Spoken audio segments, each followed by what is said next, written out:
The call lasted less than 2 minutes, but it managed to break something that had taken me years to build. I still remember the exact moment my hand tightened around the phone, the second my heartbeat stopped feeling normal.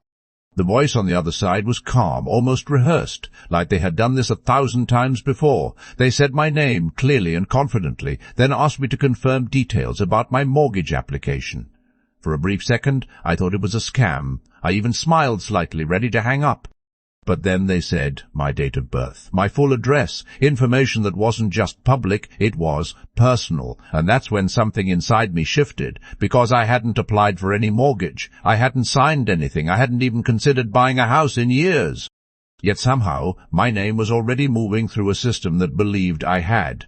And in that moment I realized this wasn't about a mistake. This was about something already set in motion, something I had no control over anymore. I didn't respond immediately. Not because I didn't understand what they were saying, but because I understood it too well. My silence stretched just long enough for the person on the other end to repeat the question, slightly slower this time, as if clarity would make it easier for me to answer. But clarity wasn't the problem. The problem was that everything they were saying was accurate, except for one crucial detail. I hadn't done any of it. I asked them to explain carefully this time, and they did. According to their system, I had submitted an application nearly 2 weeks ago. Identification documents were verified, financial details were accepted, and the process was already moving toward approval. It wasn't just started, it was progressing. That word stayed with me, progressing. Because that meant this wasn't a random attempt or an incomplete fraud. This was something built step by step, carefully enough to pass through every checkpoint without raising suspicion. Whoever had done this hadn't guessed anything. They knew exactly what they were doing and exactly who they were pretending to be. After I ended the call, I didn't move. I just sat there, letting the silence settle around me in a way that felt heavier than it should have. My mind started racing, but not in a chaotic way, in a focused, uncomfortable direction. I wasn't thinking about strangers or hackers. I wasn't imagining some unknown person sitting behind a screen, trying random details until something worked. No, this felt different, too precise, too clean, too familiar. Because the truth is, information like that doesn't leak easily. It doesn't just appear in the hands of someone who doesn't already have access. And that's when the thought came in. Not loud, not sudden, but steady, someone close, someone who didn't need to break in because they were already trusted. I tried to reject that idea immediately. I told myself I was overthinking, jumping to conclusions, but the more I tried to push it away, the more it settled in, because deep down I already knew something I didn't want to admit. This wasn't random. This was personal. I picked up my phone again, but this time it felt heavier in my hand, like it already knew what I was about to do. I stared at the contact for a long moment, longer than I needed to, as if delaying it would somehow change the outcome. Because making that call meant turning a suspicion into a reality. And I wasn't ready for that, not yet. But I also knew I couldn't ignore it. When she answered, her voice was normal, calm, almost cheerful, the kind of tone that belongs to someone who has nothing to hide. And for a second I wanted to believe it. I wanted to believe that this was all just a misunderstanding, that I was about to feel foolish for even thinking what I was thinking. So I kept my tone neutral. I asked simple questions, casual ones, but everything changed the moment I mentioned the bank. There was a pause, just a second, but enough, because sometimes the truth doesn't come from what people say, it comes from what they don't. She tried to explain it away at first, but the confidence in her voice wasn't as strong as before. There was hesitation now, small breaks between words that didn't used to be there. She said it might be a mistake, that maybe someone used my number by accident, that it didn't sound like something serious. But I didn't interrupt her. I didn't challenge her. I just listened. And when she finished, I calmly repeated everything the bank had told me, slowly, clearly, without adding anything extra. I wanted her to hear it exactly the way I had heard it. And, as I spoke, I could feel something changing on the other end of the call. The silence that followed wasn't confusion anymore. It wasn't denial. It was something else entirely, something that didn't need to be explained, because it already was. When she finally spoke again, her tone had shifted. It wasn't defensive, it wasn't emotional, it was careful, measured, like someone trying to control how much truth they were about to reveal. She admitted that she had used my name, but only temporarily. She said it like it was a small detail, something that didn't carry much weight.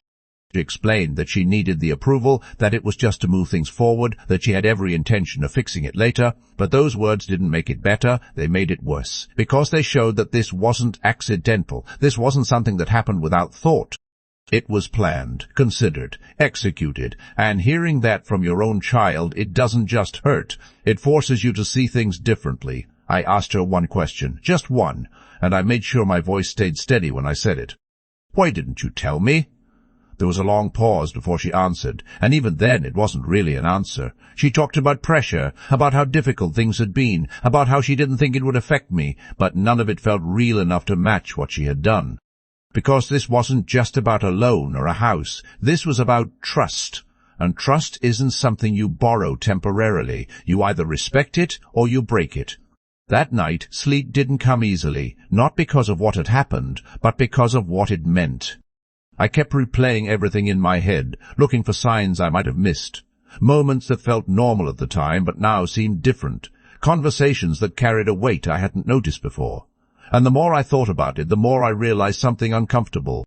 This didn't start 2 weeks ago. This started much earlier. I just hadn't seen it. The next morning, I called the bank again. This time, there was no hesitation, no confusion, just clarity. I told them directly, I did not apply for this loan. I did not authorize anything. And whatever process was happening in my name needed to stop immediately. The response was different this time, more serious, more formal. They said they would investigate, that the application would be flagged, that further steps might be necessary. And just like that, it wasn't just a personal situation anymore. It became something official. When I ended that call, I realized something important. This wasn't going to stay contained. It wasn't going to disappear quietly. Systems were involved now. Records, procedures. And those things don't ignore problems. They document them. They follow through. And that meant one thing. What started as a secret was about to become something much bigger. The silence after everything became official felt different from the silence before.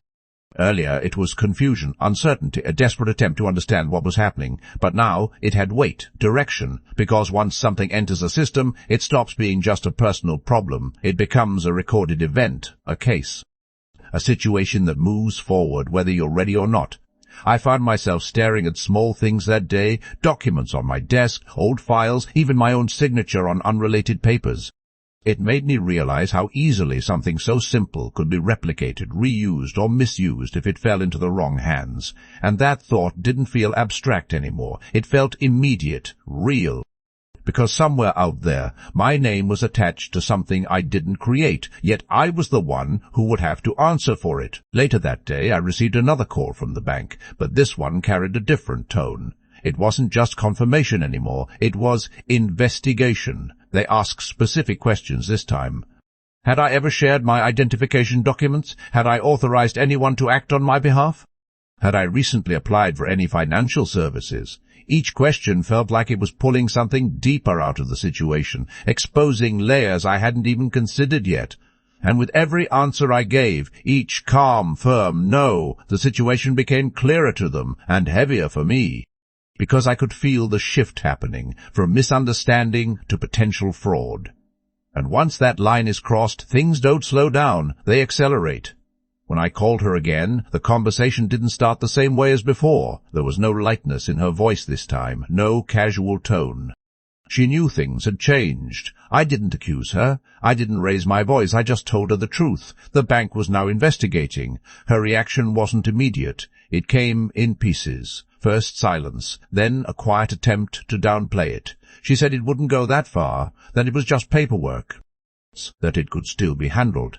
But I could hear something underneath her words now, not confidence, but fear, because she realized something important in that moment. This wasn't something she could quietly fix anymore. This had moved beyond her control. I asked her if there was anything else I needed to know, not as an accusation, but as an opportunity, a chance for her to be honest before things went further. But honesty isn't always immediate. Sometimes it comes slowly, forced out by pressure rather than choice. She admitted there were documents involved, that she had used copies of my identification, that she had filled out forms in my name, and with every detail she revealed, the situation became less like a mistake and more like a constructed plan. Because these weren't decisions made in a moment of panic. They were steps, deliberate ones, taken over time. That night, I realized something I hadn't fully accepted before. This wasn't just about what she had done, it was about what I needed to do next. Because up until now, I had been reacting, processing, questioning, trying to understand. But now, I had to decide. Do I protect her, or do I protect myself? And the truth is, that kind of decision doesn't come with a clear answer, because either way, something breaks. The next morning, I started gathering everything I could. Old records, identification history, anything that could prove my position clearly. It felt strange, almost surreal, to prepare evidence against something connected to my own child. But this wasn't about emotions anymore. It was about clarity. Because in situations like this, clarity is the only thing that matters. Not intentions, not explanations, just facts. The bank requested a formal statement, and when I sat down to write it, I realized how careful every word needed to be. Because once something is written, it doesn't change. It becomes part of the record. I described everything exactly as it happened. The call, the details, the lack of authorization. I didn't include assumptions. I didn't mention her directly, not yet, because I wasn't ready for that step. But even without naming her, the truth was already forming its own shape. When she called me later that day, her voice was different again, more urgent this time, less controlled. She asked what I had told the bank. I didn't avoid the question. I told her exactly what I had done. And for the first time, she didn't try to minimize it. She didn't try to explain it away. Instead, she asked something else, something that revealed where her mind was. What happens now? And the truth was, I didn't fully know. But I knew one thing for sure. It wouldn't just go away. The investigation moved faster than I expected. There were follow-ups, requests for verification, and confirmations that certain documents had been flagged. Each step felt like another door closing on any chance of quietly resolving this, because systems don't work on emotion, they work on process. And once a process starts, it follows through to the end. By the end of that week, everything had changed. Not just the situation, but the relationship itself, because trust isn't something that breaks loudly. It breaks quietly, in moments like these where reality forces you to see something you can't unsee. And standing there, looking at everything that had unfolded, I understood something clearly. This wasn't just the beginning of an investigation, it was the beginning of consequences. By the time the second week began, the situation had stopped feeling like something temporary. It no longer felt like a problem waiting to be solved, it felt like a reality settling into place. The bank's tone had shifted again, this time from cautious investigation to structured action. They weren't just asking questions anymore. They were verifying timelines, matching records and cross-checking every piece of information tied to my name. And the more they verified, the more solid their understanding became. Which meant one thing, the truth was no longer uncertain. It was forming clearly in front of them. And once clarity is established in systems like these, it doesn't disappear. It moves forward. I noticed how even my daily routine began to feel different.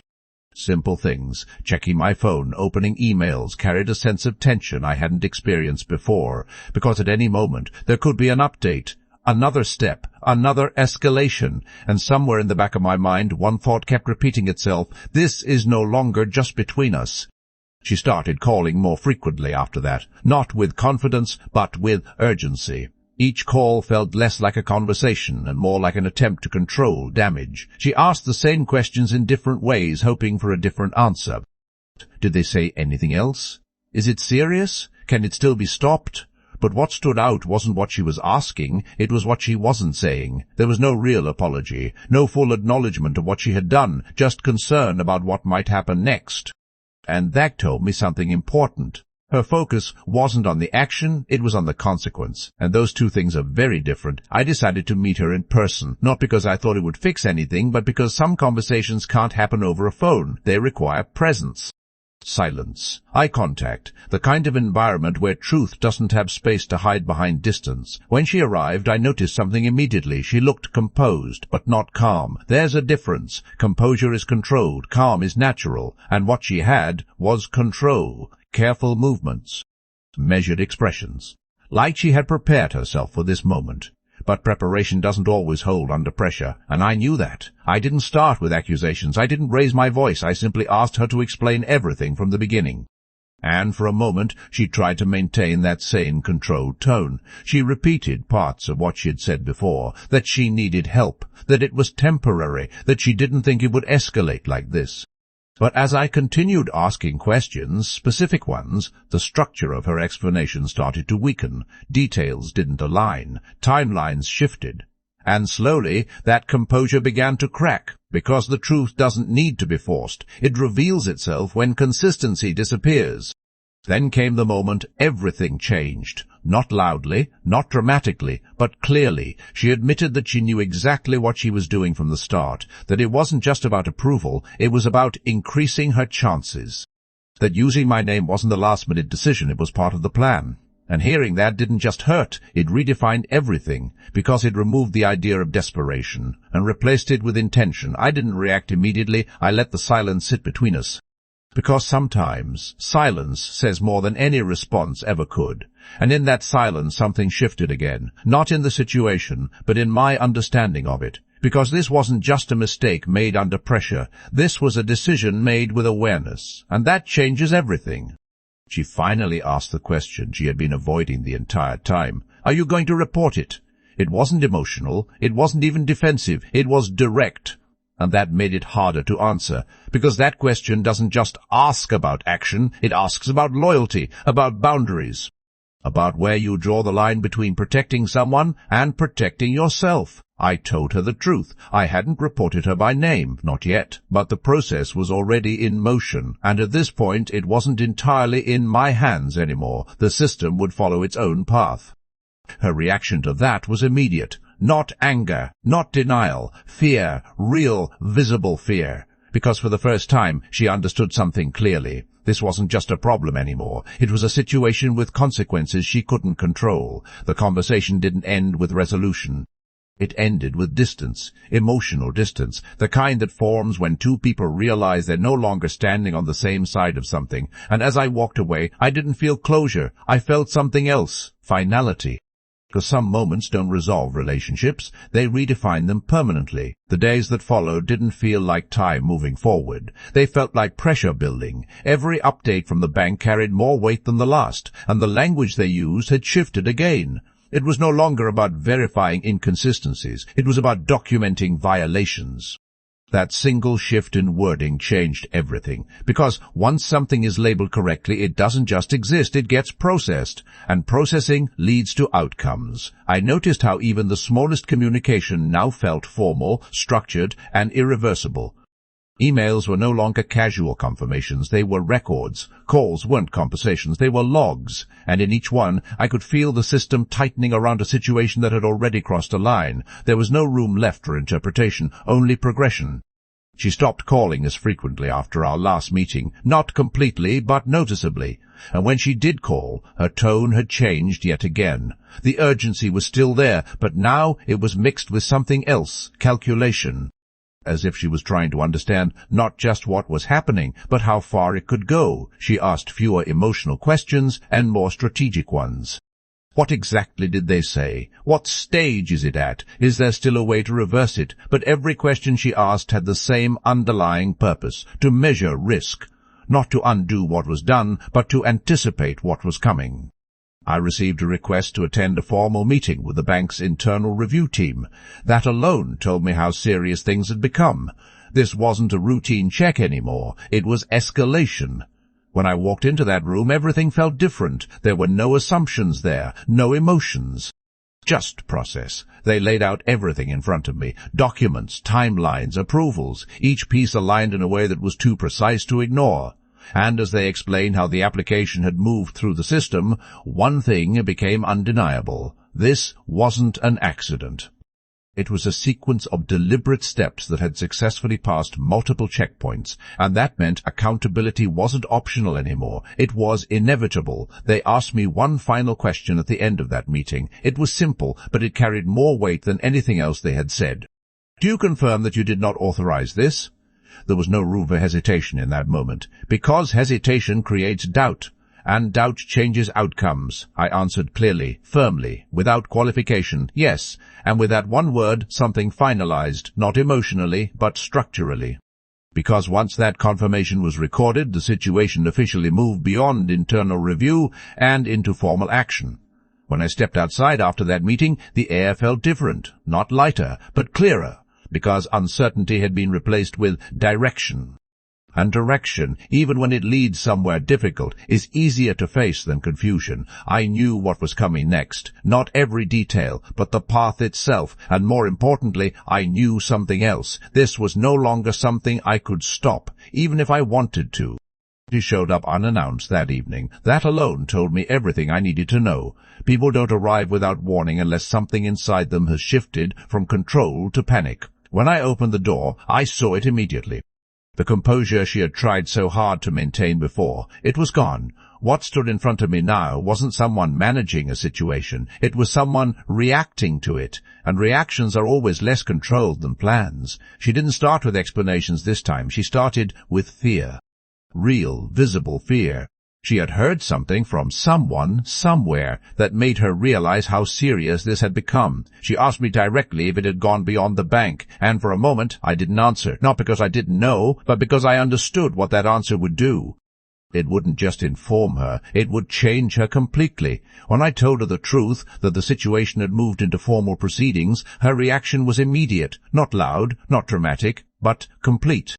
Because in that moment everything she had been holding together internally started to collapse. You could see it in her posture, her breathing, even the way she spoke, because realization doesn't always come slowly. Sometimes it arrives all at once. She tried to explain again. But this time, it wasn't structured, it wasn't controlled, it was scattered, pieces of reasoning, fragments of justification, all coming out without order, and that's how you know something is breaking, because when control disappears, so does clarity, and what's left is raw reaction. I didn't interrupt her. I didn't argue, I just listened, because at this stage there's nothing left to debate. The facts already exist. The process is already moving. Words don't change that. They only reveal where someone stands within it. She asked me to help her fix it. Not legally, not procedurally, just help. But help in situations like this isn't simple, because helping one side can mean damaging the other. And at this point, the other side wasn't abstract anymore. It was my own identity, my own name, my own record. I told her something she didn't want to hear, that this wasn't something I could undo for her, that the best thing she could do now was face it directly. And that answer didn't comfort her. It unsettled her, because it removed the last illusion she had, that someone else could fix what she had done. The silence that followed felt heavier than anything we had said, because this time it wasn't confusion or tension, it was acceptance beginning to form, not fully, but enough to be felt. She left that night differently than she had arrived, slower, quieter. Not because the situation had improved, but because it had become real to her in a way it hadn't been before. And as I watched her go, I didn't feel relief, I didn't feel anger. I felt something else, distance, the kind that forms when reality redraws the lines between people. The next few days moved quickly, faster than before, because once something reaches this stage, momentum takes over. Notifications, confirmations, procedural updates, all moving in sequence, and with each update, the outcome became clearer, not in detail, but in direction. There would be consequences, structured ones, defined ones, the kind that don't depend on emotion. I realized something important during that time. This wasn't about revenge. It never was. It was about alignment, making sure that what happened matched what was true. Because in the end, systems don't exist to punish. They exist to correct, to bring reality back into balance when something has been pushed out of it. And standing there, watching everything move forward without hesitation, I understood something clearly. This wasn't the moment things fell apart. It was the moment everything finally caught up. By the time everything reached its final stage, the pace had slowed, but not in a comforting way. It slowed because there was nothing left to investigate, no more questions to ask, no more gaps to fill. Everything had been laid out, verified, and documented. And when a situation reaches that point, it doesn't explode, it settles, quietly, permanently. I noticed how even the communication from the bank had changed again. Shorter messages, clearer statements, no unnecessary language. Because at this stage, clarity replaces complexity. And clarity, in situations like this, can feel heavier than confusion ever did. She didn't come back after that last night. No sudden visits, no repeated calls, just distance, and that silence said more than anything she had said before.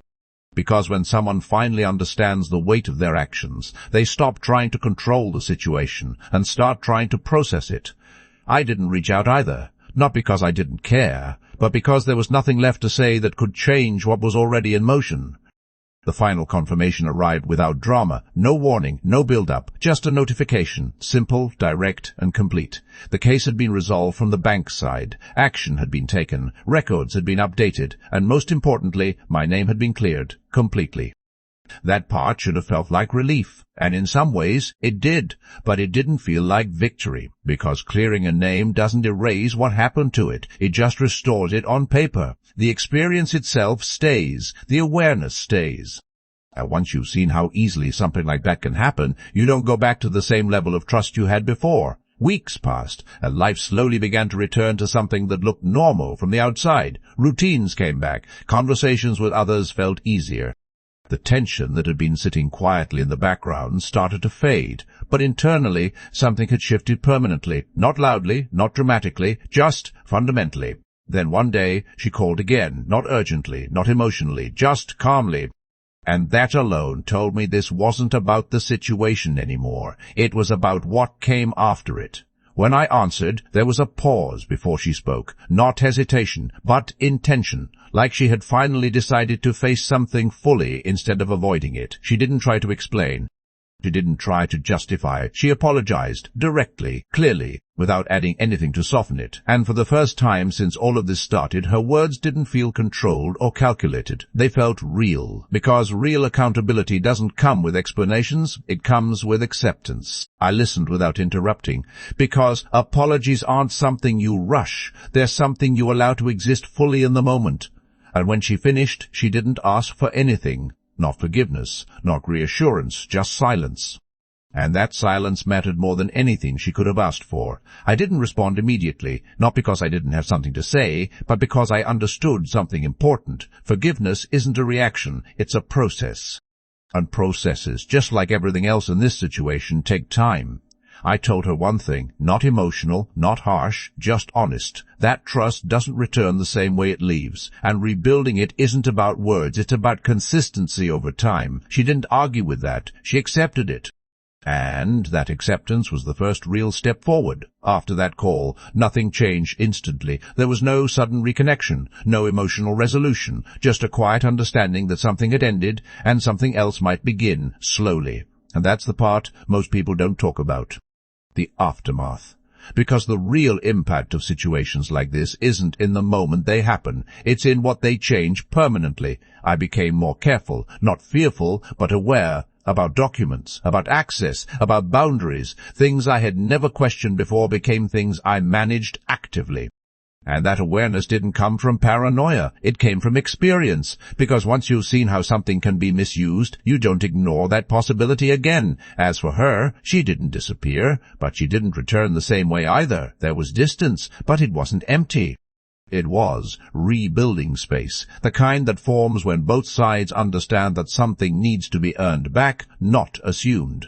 And slowly, over time, small things started to shift, not big gestures, not dramatic changes, just consistency, respect, awareness.